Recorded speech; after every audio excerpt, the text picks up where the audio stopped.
छतरपुर जिले के चंदला विधानसभा क्षेत्र अंतर्गत के जो मंत्री हैं, राज्य मंत्री दिलीप अहिरवार, वह इस बार कावड़ यात्रा को लेकर अपने क्षेत्र भर के लोगों के साथ भगवान मतंगेश्वर पहुंचेंगे और वहां पर जल अर्पित करेंगे। कहते हैं कि जनप्रतिनिधि के विकास के साथ धर्म से जोड़ना एक माध्यम है और उनके साथ अब हजारों की तादाद में जो लोग हैं वह कांवड़ लेकर के चलेंगे और साथ ही साथ बीच में एक पड़ाव भी जो है सूरजपुरा गांव में सुनिश्चित किया गया है। हमारे साथ खुद सीधे मौजूद हैं, उनसे खुद सीधे बातचीत करेंगे और इस पूरी कांवड़ यात्रा के बारे में समझेंगे, किस तरह से पूरी कांवड़ यात्रा रहेगी, कैसे पूरा जो दिमाग में प्लान है वो आपके। देखिए, चंदला विधानसभा में चंदला अवधकुंड धाम है, जहाँ भगवान राम के पद पड़े थे, बताते हैं लोग। बहुत प्रसिद्ध धाम है। उस धाम का जल लेकर और उसके साथ गंगा मैया, नर्मदा मैया, यमुना, कई नदियों का जल लेकर हम भगवान भोलेनाथ मतंगेश्वर खजुराहो पहुंचेंगे। ये 23 तारीख से अवधकुंड धाम से 11 बजे यात्रा शुभारंभ होगी। फिर जरई माता का सिद्ध स्थान है, माँ का स्थान है चंदला में, स्टेडियम के पीछे। वहाँ से हम होते हुए चंदला नगर से निकलते हुए 23 तारीख को हम छठी बमोरी पहुँचेंगे। फिर छठी बमोरी से हम आगे परसेरी, टिगेरा, लबराहा, सराही और बछौन होते हुए सूरजपुरा रात्रि हल्टिंग करेंगे और दूसरे दिन 9 बजे निकल कर हम खजुआ होते हुए, गुंचू कुरेला होते हुए सीधे राजनगर होते खजुराहो भगवान मतंगेश्वर में जल अभिषेक करेंगे, पूजन करेंगे। ये 50 किलोमीटर की 2 दिवसीय कावड़ यात्रा है। ये यात्रा ये छतरपुर जिले वासियों की सुख समृद्धि और प्रदेश और हमारे क्षेत्र के सुख समृद्धि के लिए यात्रा निकाली जा रही है। निश्चित रूप से जिस प्रकार से यात्रा में लोगों को उत्साह है, आने वाली समय में 23 तारीख को यात्रा में ही आपके माध्यम से पता चलेगा कि कितने कावड़िया उस यात्रा में चलेंगे। मेरा विश्वास है कि हजारों लोग उस कावड़ को लेकर, कावड़िया बनकर उस यात्रा में चलेंगे। भगवान भोलेनाथ का जयकारा लगाते हुए, उनकी आराधना करते हुए हम एक कावड़ यात्रा पहली बार चंदला में निकालने जा रहे हैं। धार्मिक यात्रा तो हमने पहले भी निकाली है, चित्रकूट तक भी हमने 120 किलोमीटर की 3 दिन की ये राम यात्रा निकाली थी, जब भगवान राम का भव्य मंदिर बना था, उस उपलक्ष्य में निकाली थी। फिर उसके बाद हमारे नवरात्रि में हमने बारीगढ़ की धंधागिरी माता का सिद्ध स्थान है, वहाँ चौदी यात्रा निकाली थी और अभी कावड़ यात्रा हम निकालने जा रहे हैं। निश्चित रूप से चाहे मोनिया महोत्सव हमारे चंदला में हो, ऐसे धार्मिक आयोजन के माध्यम से हम लोगों को जोड़ना और एक संदेश भी देना चाहते हैं कि हम जिस धर्म में रहते हैं उस धर्म में आराधना हम करेंगे तो हमें शक्ति मिलेगी, भगवान का आशीर्वाद हम सब पर रहेगा। देखने को आता है कि जो जनप्रतिनिधि होता है उसके पथ पर जो क्षेत्र की जनता है वो चलने का प्रयास करती है। खासतौर पे भी देखने को मिलता है कि बहुत सारे क्षेत्रों में विकास करना, चाहे रास्तों से जोड़ना, स्वास्थ्य के प्रति जोड़ना, अब एक नया है धर्म के प्रति जोड़ना, क्योंकि आज के समय में धर्म को लेकर के तमाम सवाल उठते हैं। इस बीच आप ये यात्रा कर रहे हैं बतौर मंत्री के तौर पे, तो कैसे देखते हैं? देखिए, मुझे लगता है जीवन में हर व्यक्ति को, हिंदुस्तान के अंदर जितना हिंदुस्तान में हिंदू समाज हमारा है, सनातन धर्म है, उसका कर्तव्य है और हम सब करते भी हैं। हम रोज जब सुबह उठते हैं तो स्नान करते हैं, फिर पूजा पाठ करते हैं, हमारे रूटीन में है। और हमारा, चूंकि हमारा धर्म है और हम धार्मिक यात्रा हम तो निकालेंगे ही, क्योंकि यहाँ आज हम अकेले नहीं, आज भारत के वर्ष के अंदर ये सावन का महीना है।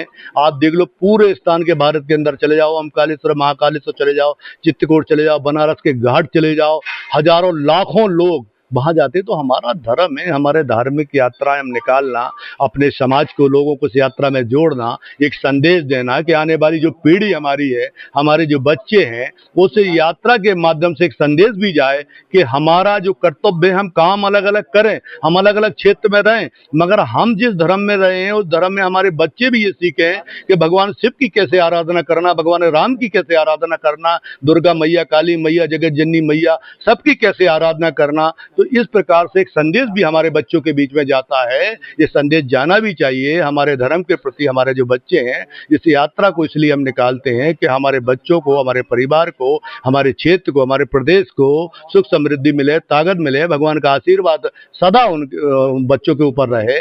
तो निश्चित रूप से ऐसी यात्रा हम सबको निकालना चाहिए और हम अकेले नहीं, लाखों करोड़ों लोग ये सावन के महीने में। अभी सावन के महीने के बाद आप आइए, अभी गणेश चतुर्थी आएगी, उसकी आराधना होगी, फिर नवरात्रि आएगी, फिर दीपावली दशहरा आएगी, फिर मकर संक्रांति आएगी। तो निश्चित रूप से जो हमारा धार्मिक यात्रा है, निरंतर हमारे हिंदू समाज के लोग इस यात्रा के माध्यम से हमारे धर्म को मानना भी, हमारे बच्चों को भी नीचे संस्कार देते हैं और हमारे समाज के लोगों को जोड़कर, अपने लोगों को जोड़कर संदेश देने का काम करते हैं। यही मेरा उद्देश्य है कि इस कावड़ यात्रा में हमारे बच्चों को भी उद्देश्य पता चले कि आज हमारे पिताजी, हमारे परिवार के लोग, हमारे क्षेत्र के लोग आज कावड़ यात्रा लेकर निकल रहे। तो आज की, क्योंकि आज की जनरेशन पीढ़ी को हमारी पुरानी परंपरा के बारे में जानकारी होना चाहिए, हमारी बुंदेलखंड की संस्कृति के बारे में जानकारी होना चाहिए। ऐसी यात्राएं निकालने से, ऐसे कार्यक्रम करने से, ऐसे हमारे बुंदेलखंड की जो परंपरा है, हमारी जो सनातन धर्म की परंपरा जीवित रहती है, आने वाले बच्चों को हमारे संस्कार मिलते हैं। आप बतौर युवा के तौर पे आपने तमाम विधायक बनने से पहले भी तमाम यात्राएं की, चाहे धर्म के प्रति आवाज उठाना हो, चाहे धर्म के प्रति लड़ना हो, तमाम जो प्रयास रहे वो रहे। एक विधायक पहली बार तौर पे बने आप, और उसके बाद ऐसे बेल्ट से बने जहां वो पिछड़ा एरिया आता था, जहां सड़कें ना हो, तमाम प्रोटेस्ट होते, कई बार आवेदन आते थे, तमाम परेशानी थी। पहले सड़कों से जोड़ा, अब स्वास्थ्य के प्रति जोड़ा, अब धर्म से प्रति जोड़ने जा रहे हैं। तो क्या लग रहा है कि पिछले 3 सालों के जो कार्यकाल के दौरान है, आप अपने उन कार्यकालों के साथ अब धर्म से प्रति जोड़ने का काम कर रहे हैं? मैंने क्या कहा है, अपना कर्म भी जरूरी है और धर्म भी जरूरी है। ये जीवन में आप ध्यान रख लें। हमारा हिंदुस्तान का सनातनी समाज का व्यक्ति से मेरा आग्रह भी है और निवेदन भी है, और वो करते भी है। हमारा क्षेत्र में अलग अलग काम हो सकते हैं, मगर हमारे धर्म के प्रति भी आस्था रहती है। हर व्यक्ति को पूजा पाठ करना, मंदिर जाना, नवरात्रि के व्रत रखना, शिव की आराधना करना, शिव के व्रत, तो हमारे जीवन में चलता रहता है और हम तक जब तक जीवन रहेगा तो हम ये काम करेंगे। हाँ, ये जरूर है कि ऐसी धार्मिक यात्राओं, बड़ी बड़ी यात्राओं से उस समाज के लोगों को जोड़ना, उस वर्ग को जोड़ना, उस पिछड़े क्षेत्र के लोगों को जोड़ना, जहाँ कहीं हमारे यूपी से लगा हुआ एक क्षेत्र है, आज हजारों, मगर मुझे गर्व होता है चंदला विधानसभा में कहना। आपको मैं बताना चाहता हूँ कि चंदला विधानसभा शायद मध्य प्रदेश में मैं नहीं कह सकता हूं, मगर चंदला विधानसभा एक ऐसी विधानसभा है जहां धर्म के क्षेत्र में वहां का लोग बहुत जागरूक है। वहां आप देखोगे एक एक साल तक अखंड कीर्तनें बैठती हैं, 1.5 साल, 2-2 साल तक अखंड कीर्तनें बैठती हैं। यहाँ ऐसे बड़े बड़े यज्ञ होते हैं जहाँ 1-1 लाख लोग यज्ञों में शामिल होते हैं और निरंतर इस क्षेत्र में चलता है। तो मुझे गर्व होता है ऐसे क्षेत्र से मुझे प्रतिनिधित्व करने का अवसर मिला है कि जहाँ धार्मिक क्षेत्र है, जहाँ बहुत धर्म प्रेमी लोग क्षेत्र है, और आने वाले समय में 23 तारीख को इसका प्रमाण भी आपको मिलेगा, आपको देखने को मिलेगा कि क्षेत्र का व्यक्ति कैसे उत्सुक है इस कावड़ यात्रा में शामिल होने। जैन जी विशेष तौर पे शामिल होने के लिए क्या कहेंगे? चूंकि ज्यादातर देखने को मिलता है कि जैन जी प्रोटेस्ट कर रही है पूरे देश भर की, यदि बात की जाए तो इस सम्मिलित यात्रा को लेकर क्या? देखिए, मैं तो आपके माध्यम से फिर आग्रह करूंगा जिले वासियों से, अपनी चंदला विधानसभा के लोगों से, कि ये यात्रा आपकी सुख समृद्धि के लिए, ये यात्रा आपकी है। भगवान भोलेनाथ को आइए चल मिलकर कावड़ लेकर हम भगवान भोले बम बम बम भोले की आराधना करते हुए, उनके नारे लगाते हुए, सब आराधना करते हुए चलिए अवध कुंड से मतंगेश्वर धाम तक चलेंगे। ये आपकी सुख समृद्धि की, आपके परिवार के, आपके बच्चों की सुख समृद्धि के लिए ये यात्रा है। भगवान भोलेनाथ से मैं कामना करूंगा कि 2 दिवस की यात्रा है, और यात्रा में जो शामिल हो, जो प्रत्यक्ष अप्रत्यक्ष रूप से जो सहयोग करें, शामिल हो, उनकी मनोकामना पूर्ण हो, और जो नहीं आ सकते हैं उनकी मनोकामना के लिए हम हजारों लोग चल रहे हैं, अपने जिले वासियों, प्रदेश वासियों के लिए सुख समृद्धि की कामना के लिए।